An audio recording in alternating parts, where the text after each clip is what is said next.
8 साल बाद तान्या ने तोड़ी चुप्पी और मायरा को अभीरा का सच बताया। सीरियल ये रिश्ता क्या कहलाता है में हाई वोल्टेज ड्रामा देखने को मिलने वाला है। ड्रामा में दिखाया जाएगा कि अरमान मायरा की सारी जिद पूरी कर रहा है। वहीं माया का बर्थडे है जिसे काफी शानदार तरीके से मनाया जा रहा है। उसी दिन अभीरा माया के लिए पूजा करती है और उसके नाम का धागा और चुनरी माता के मंदिर में बांध कर आती है। एक मन्नत वाणी के लिए होती है और दूसरी मायरा के लिए, ताकि उसके सारे सपने पूरे हों। मायरा की बर्थडे पार्टी में विद्या कहती है कि देखो मेरी बच्ची कितनी समझदार है और यह सब अरमान के संस्कारों की वजह से है। एक पिता होने का फर्ज उसने अभय के लिए भी निभाया है। यह सुनकर मायरा बहुत खुश हो जाती है, लेकिन तभी तान्या कहती है कि बच्चों की परवरिश में माँ का भी हाथ होता है, उसके भी संस्कार होते हैं। माँ का नाम सुनते ही मायरा वहां से रोती हुई भाग जाती है और खुद को कमरे में बंद कर लेती है। वह हमेशा ऐसा ही करती है। अरमान हमेशा उसके सपनों और उसके साथ को पूरा करने के लिए कुछ भी कर जाता है। यहाँ अरमान तान्या पर गुस्सा करता है और विद्या कहती है कि तान्या, ये सब कहने की ज़रूरत नहीं थी, तुमने उसका बर्थडे खराब कर दिया। सभी लोग तान्या को गलत ठहराते हैं, लेकिन तान्या कहती है कि उसने गलत क्या कहा।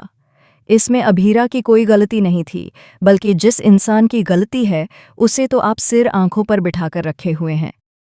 उसका इशारा मेहर की तरफ होता है, क्योंकि तान्या को आज भी शक है कि गलती मेहर की ही थी। तान्या बताती है कि मायरा ने अपनी जिद की वजह से अपनी माँ को खुद से दूर कर दिया। वह वीर की हमेशा इज्जत करती है और जानती है कि वीर ने कुछ भी गलत नहीं किया था, फिर भी उसे इस घर और परिवार से निकाल दिया गया। तब सबने मायरा को ही प्राथमिकता दी थी, अभीरा को नहीं। अरमान तान्या को रुकने के लिए कहता है और विद्या उसे चुप रहने को कहती है, लेकिन तान्या कहती है कि वह आज सच बोलकर ही जाएगी। उधर मायरा स्टोर रूम में रखा अपना सारा सामान देख रही होती है और बहुत गुस्सा हो जाती है। तभी तान्या मायरा को सच्चाई दिखाती है और कहती है कि जिस इंसान को तुम माँ की जगह दे रही हो, वही तुम्हारे और तुम्हारे परिवार के टूटने की वजह है।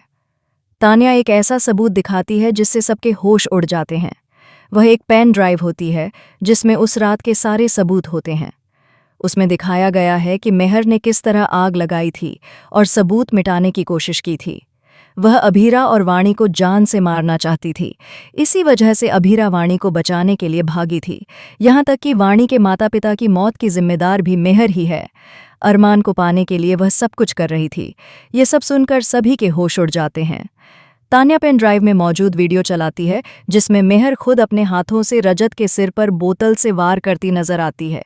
ये देखकर अरमान के भी होश उड़ जाते हैं। आने वाले ट्रैक में अरमान के सामने सारा सच लेकर तान्या ही आएगी। ये सच देखकर मायरा के भी होश उड़ जाएंगे। अब देखना दिलचस्प होगा कि क्या मायरा अपनी मां को माफ कर पाएगी और क्या वह इस सच पर यकीन कर पाएगी।